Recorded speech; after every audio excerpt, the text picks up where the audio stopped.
அண்மை செய்தி.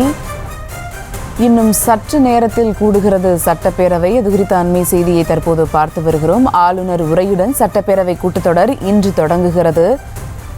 தமிழக சட்டப்பேரவை கூட்டத்தொடர் இன்னும் சற்று நேரத்தில் கூட உள்ளது. அது குறித்த அண்மை செய்தியை தற்போது பார்த்து வருகிறோம்.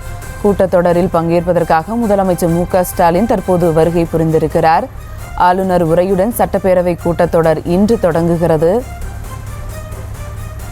மேலும் விவரங்களோடு இணைகிறார் செய்தியாளர் ராஜேஷ். வணக்கம் ராஜேஷ். சட்டப்பேரவை இன்னும் சற்று நேரத்தில் கூட இருக்கிறது. தற்போது முதலமைச்சர் மு.க.ஸ்டாலின் வருகை புரிந்திருக்கிறார். கூடுதல் விவரங்கள். சட்டப்பேரவை இன்னும் சற்று நேரத்தில், அதாவது மிக சரியாக 9:30 மணிக்கு கூட இருக்கின்றது. இன்று முதல் நாள், அதாவது ஆண்டினுடைய முதல் நாள் எப்போதுமே ஆளுநர் உரையுடன் தொடங்குவதுதான் வழக்கமாக இருக்கிறது. அந்த நடைமுறைப்படி இந்த ஆண்டும் இந்த முதல் நாள் தமிழக ஆளுநர் ஆர்.என். ரவி அவர்களுடைய உரையுடன் தான் இந்த சட்டப்பேரவை கூட்டத்தொடர் தொடங்குகிறது. தமிழக முதலமைச்சர் மு.க.ஸ்டாலின் அவர்கள் வந்திருக்கின்றார். பல்வேறு அமைச்சர்களும் வந்துவிட்டார்கள். இன்னொரு 10 நிமிடத்தில் தமிழக ஆளுநர் வந்து இறங்கி விடுவார். அவருக்கு சிறப்பான வரவேற்பு கொடுக்கப்பட இருக்கின்றது. அதன் பிறகு உள்ளே வந்து அவர் அந்த நடுநாயகமாக இருக்கக்கூடிய இருக்கையிலே அமர்ந்து தன்னுடைய உரையை ஆற்ற இருக்கின்றார். கடந்த 2 ஆண்டுகளாக தமிழக சட்டப்பேரவையினுடைய இந்த தொடக்க உரை என்பது தொடர்ந்து கூச்சல் குழப்பம் சர்ச்சையோடு முடிந்திருக்கின்றது.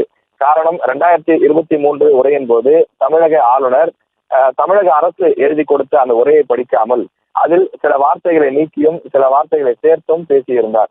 குறிப்பாக பெரியார், அண்ணா, கலைஞர் கருணாநிதி உள்ளிட்ட தலைவர்களுடைய பெயர்களை நீக்கியும் அதே போல திராவிட மாடல் என்ற வார்த்தையை புறக்கணித்தும் அவர் பேசியிருந்தார். இது மிகப்பெரிய ஒரு சர்ச்சையை ஏற்படுத்தியிருந்தது. அதே போல 2024 ஆண்டும் இதே போல சில பிரச்சனைகள் நீடித்தது. தமிழக அரசு கொடுத்த உரையை அவர் முழுமையாக படிக்காமல் சில பத்திகளை படிக்காமல் புறக்கணித்தார். அப்போது அது மீண்டும் சர்ச்சையானது. அதே போல தேசிய கீதம் இசைக்கும் முன்பே தமிழக ஆளுநர் தன்னுடைய இருக்கையை விட்டு எழுந்து புறப்பட்டு சென்றதும் பெரும் பரபரப்பை ஏற்படுத்தியது. எனவே 2 ஆண்டுகளாக பெரும் சர்ச்சைகள் முடிந்திருக்கக்கூடிய நிலையிலே இந்த ஆண்டு சர்ச்சைகள் எதுவும் இல்லாமல் நடைபெறுமா என்ற ஒரு எதிர்பார்ப்பு எழுந்திருக்கின்றது. தமிழக அரசு உரையை தயாரித்து கொடுத்திருக்கக்கூடிய நிலையில் ஆளுநர் அதனை அப்படியே படிப்பாரா அல்லது சில வரிகளை நீக்குவாரா என்ற ஒரு விஷயமும் எழுந்திருக்கின்றது. எனவே ஒரு பரபரப்பான சூழ்நிலையிலே இன்றைய தினம் தமிழக சட்டப்பேரவை கூட்டத்தொடர் தொடங்குகிறது.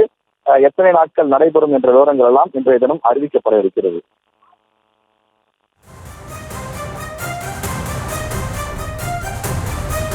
கூடுதல் விவரங்களுக்கு நன்றி ராஜேஷ்.